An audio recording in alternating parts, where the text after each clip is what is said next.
Everything they've will fall, and through the ashes we will build a better.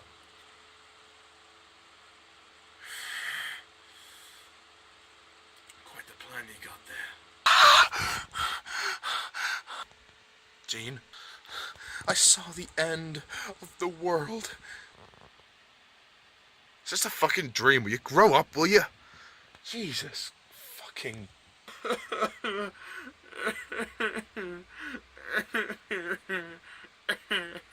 Dude, why are you crying? I ain't even kicked your ass yet. Why are you fucking crying?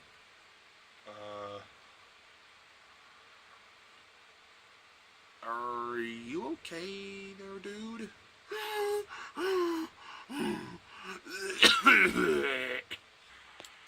I'm going to check Moira out. I mean, to check out the CIA. You trying to hit on Moira? No, Hank, no. That is not what I'm doing. Okay? I just want to make that very clear. Moira could do so much better than you. Now, stop there. Stop for a moment. Hank?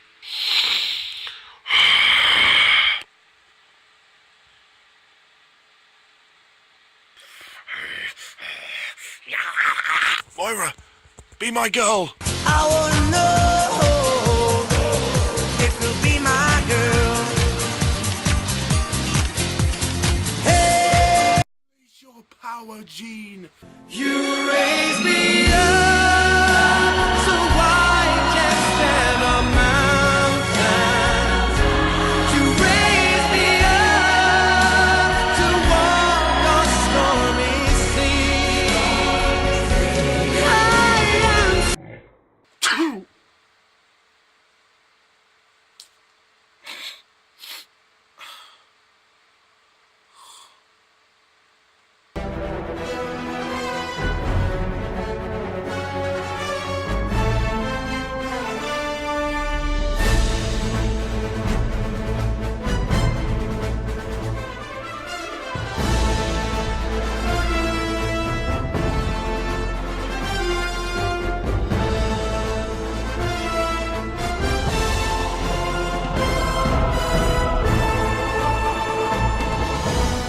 Hello, everyone, and welcome to my review of X-Men Apocalypse. Yes, the 8th and most recent X-Men film in the series. So, X-Men Apocalypse. Let's get started. So, the basic plot of X-Men Apocalypse is that it takes place 10 years after the events of Days of Future Past, 20 years after the X-Men First Class. And the story is that basically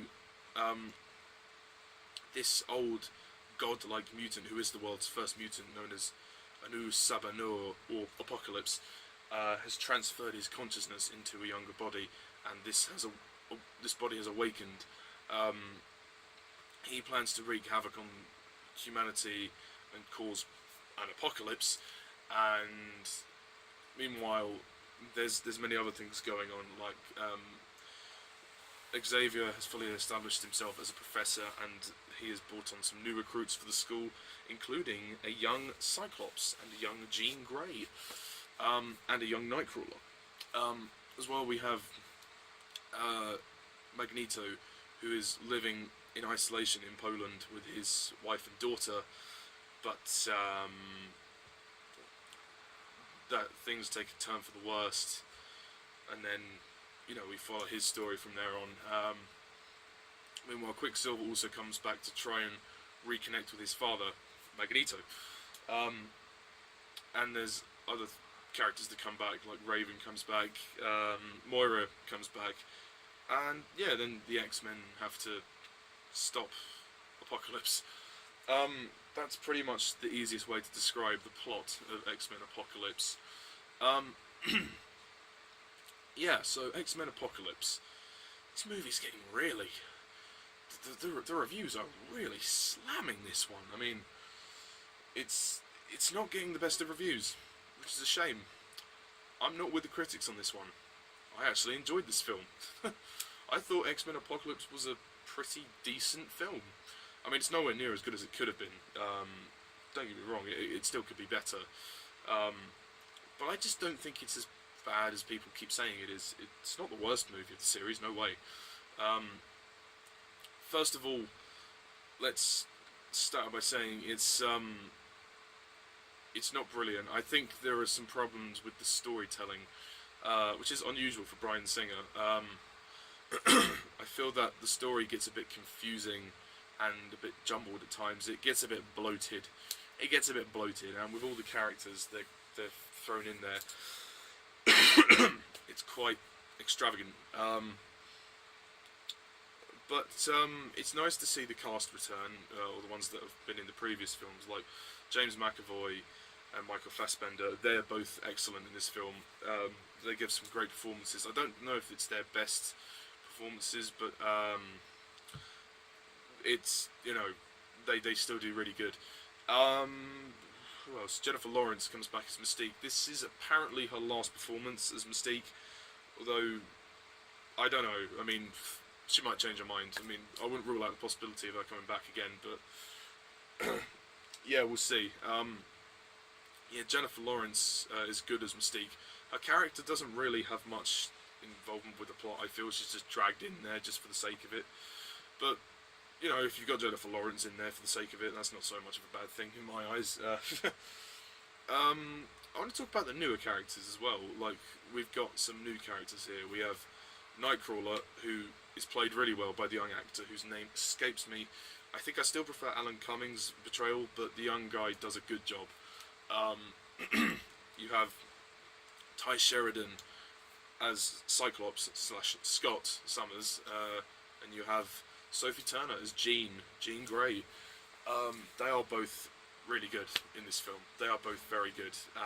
They give solid performances, and it's interesting how they meet each other and how they kind of get to know each other a little bit, but it's not taken too far, because I assume they plan to do more films with them, with those two, to develop their relationship in this new timeline.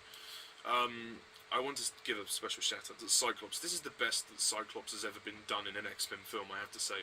James Marsden was pretty good in the role, but they didn't develop his character whatsoever, and he was completely wasted in the original trilogy.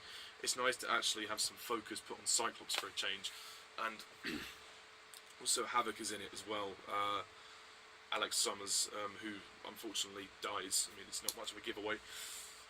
I put a spoiler note at the beginning of this review. Yeah, and Cyclops, really, he's a good character, and I like the fact that we start out with him in school, and him kind of, you know, recreating that scene from X-Men Origins Wolverine, but better, you know, when Cyclops has the problem with his eyes. And yeah, I think he's a good character, and I liked his contribution. Nicholas Hoult also returns as Beast / Hank McCoy. He's great. He's again great in the film. He does a good job of being the you know, the big, really smart sort of scientist, and then turning into this horrific creature. It's good. It's all good. Then you have some other new characters, like Storm's in the film as well. She's good. Psylocke, who's very good. Angel, who's alright. The main villain, Apocalypse, played by Oscar Isaac. He's pretty good. I like him. He's fine. He's not amazing, but he's decent enough. You definitely believe he thinks of himself as like this god-like creature. And it, you know, it works for the most part. And I think that opening sequence is very interesting. It's something different. It's something we haven't actually sort of seen before. In that it goes back in time, like not in the Days of Future Past sense, but it goes back in time in the sense that we go back to a time long before man. You know, long before we were that evolved. We go back to like 3500 BC or something. So the ancient Egyptian times. And I like the fact that an X-Men film could boldly go back to that time, which I think is great. It gives the series a nice sort of diversity for me. I do feel this film is a little bit cluttered in the storytelling department. There's too much going on at points. I think during the second half they really cram a lot in. The film's quite long actually. It's 2.5 hours long, but it moves at such a pace. It feels slightly rushed, which is a shame. But I still think it's pretty entertaining for what it is. It's nice to see that guy from Days of Future Past come back as William Stryker. That's good. The scenes of the Alkali Lake stuff are quite good. I like those scenes. And we have another cameo from Wolverine. Yes, Hugh Jackman makes his next cameo as Wolverine. Wonder how much he got paid to do that, but yeah, it's nice to see him there. And there's a nice moment between him and Jean Grey where she gives him a piece of his past back, which is nice. I mean, it's a new timeline, so they're not really stressing too much about the continuity by this point.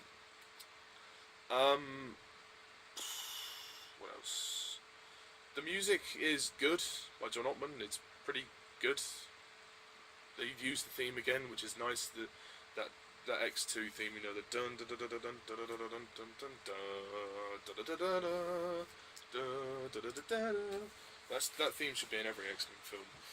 But yeah, there's not much to say really. It's quite it will probably disappoint you when watching it after Days of Future Past, but I really liked the emotional drama in this film, particularly with Magneto's storyline, him trying to settle down and have a family, and that doesn't work out, and then going back to where it all began, going back to the Auschwitz scene, which was powerful. That was a powerful scene, and the big action climax is epic, and when we see, you know, them defeating Apocalypse, like when you see Jean trying to defeat Apocalypse, you know, when she unleashes her powers, that's just epic.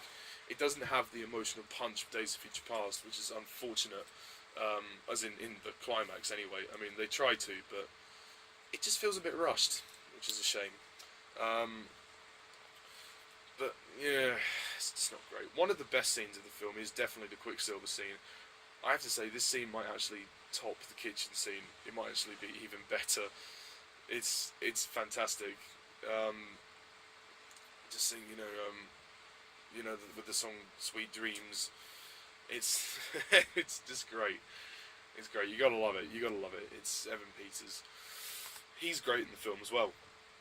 That's the one thing this film does have over Days of Future Past, is that Quicksilver has more screen time, which I'm happy about. That's very good, and I hope he stays for the future films, because I think he's a worthy asset to the series. What this film lacks is sort of structure.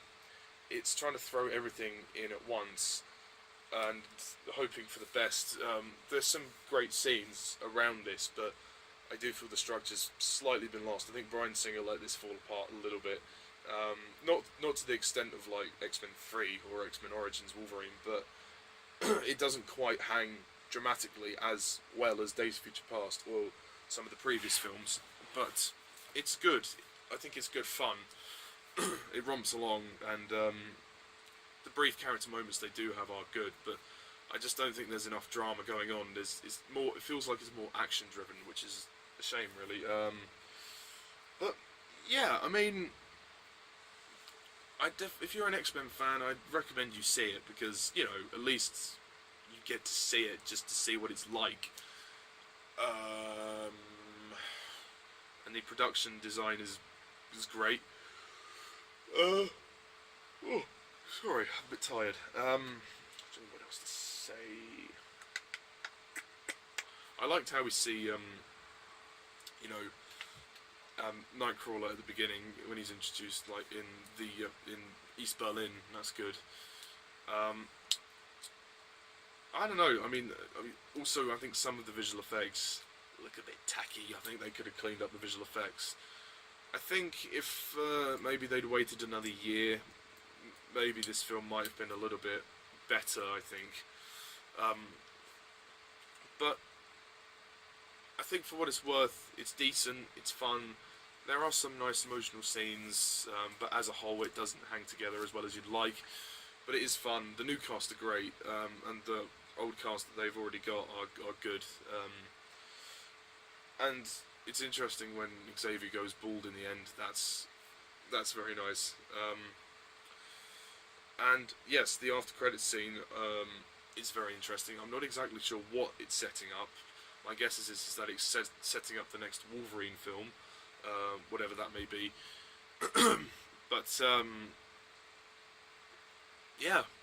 So I mean, X-Men Apocalypse. It's a good fun ride. It's a good action film. It's great fun. It's a decent entry to the series. I don't think it's the game changer that Days of Future Past was. No question about it. It's going to disappoint you after watching Days of Future Past. It will suffer in that respect, but you know, in its own right, it's a decent film. It's fun.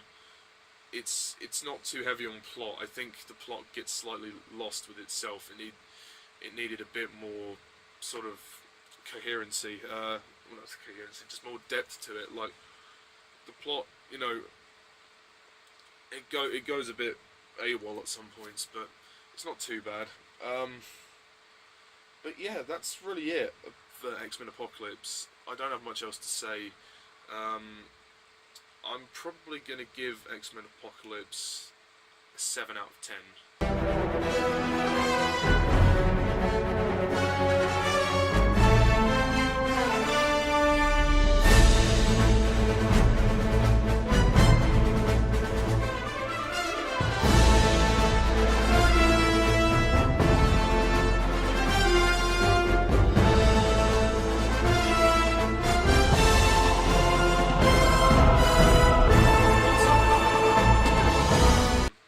Return of Moira as well. That was nice. And the scene with the mansion is attacked, well, is like blown up. Is really good. There are some really good scenes in there, but it doesn't have the same impact as some of the previous ones. I don't know. Maybe Bryan Singer did one too many. I don't know. I think he's sort of lost his way slightly in the storytelling department. But it's not bad. It's certainly not bad. It's definitely good. You just kind of wish it was more. But hey ho, that's that. So that's it. That's my reviews of the X-Men movies. Done. Finished. Until the next film comes out, which is probably the next Wolverine film, which I can estimate will be out either next year or maybe the year after. I don't know. But for now, we have 8 films in the series. So yeah. Tune in next time when I do my X-Men ranking, when I rank all of the films, so X-Men 1, X2, X-Men 3 The Last Stand, X-Men Origins Wolverine, X-Men First Class, The Wolverine, X-Men Days of Future Past, and X-Men Apocalypse. So that's that, X-Men fans. So yeah, thank you all for watching this review, and as always, I'm Mr. TARDIS11. See ya.